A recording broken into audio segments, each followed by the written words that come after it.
Welcome to the Motion Capture Practical Application Series presented by Organic Motion. My name is Mark Butler and I'm an animator and technical director.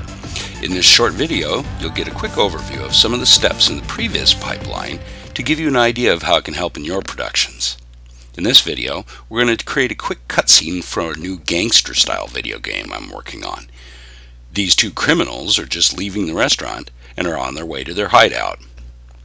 In part 1 of this video, we'll introduce you to the concepts of creating quick game pre-visualization using OpenStage 2 and Autodesk Motion Builder, and covers recording and exporting your different moves.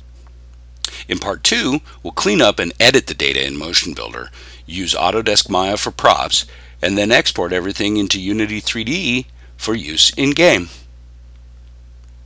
In further videos, we will dig deeper into each one of these subjects, but for now, we wanted you to get a solid understanding of the pipeline for capturing, editing, and delivering motion capture data for previz in a video game cutscene. There are a lot of steps that are not covered in this video: modeling, texturing, rigging, props, and facial animation. I don't mean to dismiss these very important steps, but for this video, we're going to focus on what you do after these steps are done. So the first thing you do in previz is you plan out the moves that your character is going to need to perform: fighting, slashing, running, walking, idles, the whole 9 yards. What previz means is that you use low-res models and simplified characters to pre-visualize what's going to happen in the final render. As you can see in this wonderful clip from Blur Studios, the previz on the left is not the final animation on the right, but it's pretty close. Let's get started. So, with your list of moves, you've begun your dope sheet. Walt Disney coined this term because any dope could follow it.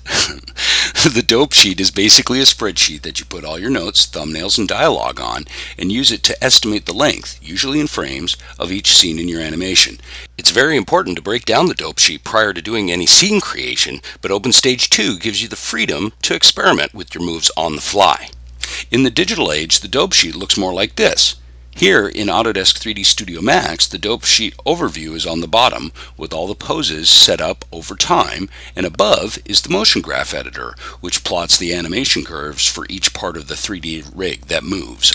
Capturing motion capture data inside of OpenStage 2 is really easy. Just have your performers get in, put their arms to the side, and bam! They instantly become their characters inside Motion Builder.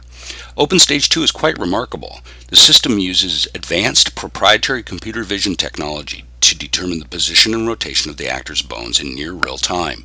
No suits or markers required. What this means is that you're fast. You can get your motion capture data quickly and use non-professional performers. These are just a couple of people from around the office, you know?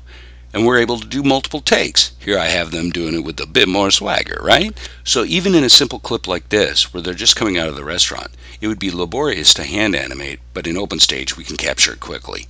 These 4 takes took 8 minutes, including practice time. The data from the moves is recorded in Motion Builder through the OpenStage 2 Motion Builder plugin. So now what I need to do is select which takes I want to edit. I'm just going to scrub down the timeline, and it's easy to take a look at the different takes that he has using this pull down right here. At this point I'm making a judgment call. Which is the best motion for the scene and how strong is his silhouette? In this case, I think his last 2 takes are best. Then I'm going to slip over into story mode, and in story mode it's pretty straightforward. I simply add the current take, which places the take on the timeline much like a non-linear video editor. This clip has all the motion data and can be edited much like video. You can perform cuts, dissolves, etc.